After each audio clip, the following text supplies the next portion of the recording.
నమస్తే దోస్తులు. నేను మంచిగున్నా, మీరు మంచిగున్నారా? మేము పొద్దున అంటే 8 గంటలకు వచ్చేసి సాయిబాబా టెంపుల్కి వెళ్దామని డిసైడ్ అయినాం. మా కొడుకు పుట్టినరోజు. మేము ఇలా బయలుదేరుతున్నాం. ఇక్కడ మల్కాజ్గిరిలో ఉంటుంది సాయిబాబా టెంపుల్ అనేది. అక్కడ లెఫ్ట్ సైడ్ కనిపిస్తుంది చూసిన, అది కూడా హాస్పిటల్ ట్రస్ట్ది. దాని గురించి నేను మళ్ళీ చెప్తాను. అక్కడ కూడా మాకు ఆరోగ్యాలు బాగా ట్రీట్మెంట్ చేసుకుంటారు. ఇక్కడ బయట మాత్రం కొబ్బరికాయలు తీసుకున్నాం. 35 రూపీస్ చెప్తుంది కొబ్బరికాయలు. కొంచెం రేట్ ఎక్కువనే ఉన్నాయి. లోపలికైతే వెళ్తున్నాం. సాయిబాబా టెంపుల్ కొంచెం చాలా పెద్దగా, విశాలంగా, మంచిగా ప్రశాంతంగా ఉంటుంది. చల్లగా ఉంటుంది. ఏ డిస్టర్బెన్స్ ఉండదు టెంపుల్లో. ఇక పంతులకైతే చెప్పిన, మా బాబు బర్త్డే అని చెప్పినాము. ఆయన ఏమన్నాడు, కొబ్బరికాయ మీరు బయట కొట్టరండి అన్నాడు. మావాడు కొడుతున్నాడు చూడు ఒక్కడే. ఆయనకి పగలతలేదు. మా మిస్సెస్ మళ్ళీ వాడికి చేయితో వెళ్ళిపోయేసి నాకు ఒప్పుకోవట్లేడు. వాడు కొంచెం భయపడుతుండు.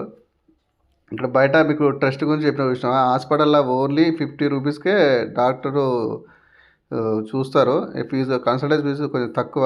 స్కిన్ రిలేటెడ్ అయితేనేమో 150 రూపీస్ తీసుకుంటాడు. కొంచెం తక్కువలో అయిపోతుంది. మీకు ఇక్కడ చుట్టుపక్కల ఉంటే మాత్రం అక్కడ పోయి చూపించుకోండి, మంచిగా చూస్తారు.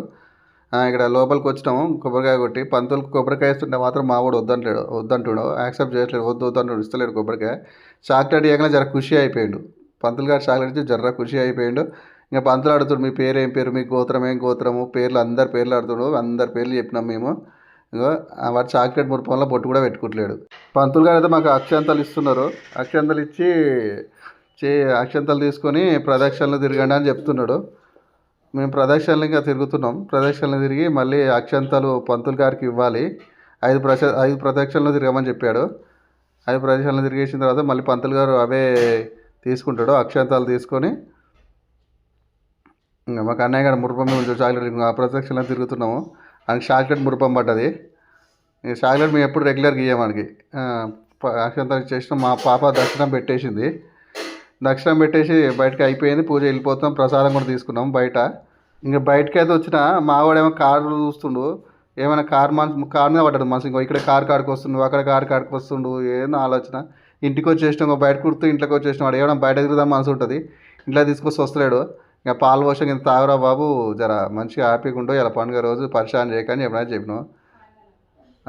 పరిశాన్ అని చేస్తుండు. పాలు తాగుతలేడు. దిక్కులు చూస్తాడు, అటు ఇటు దిక్కులు చూస్తాడు. ఆడు పైకి కిందికి దిక్కులు చూస్తుండు. మాకు అన్నయ్య చేసే శిల్పి చేష్టలు, పిచ్చి పనులు చూడాలకు కూడా మళ్ళీ మాత్రం వీడియోలు కొంచెం లైక్ చేయండి, సబ్స్క్రైబ్ అండ్ షేర్ చేయండి. మాకు కూడా కొంచెం ఎంకరేజ్మెంట్ అనిపిస్తుంది. మీకు కూడా నెక్స్ట్ వీడియో చేయడానికి కొంచెం ఇంట్రెస్టింగ్ ఉంటుంది. Please subscribe, share, like and comment. ఫైనల్గా అయితే పాలైతే తాగుతుండు. ఇక బతలాడంగా ఆయన చూడు ఎట్లా చేస్తుండో, ఎట్లా ఉంది ఇంత పరిశాను.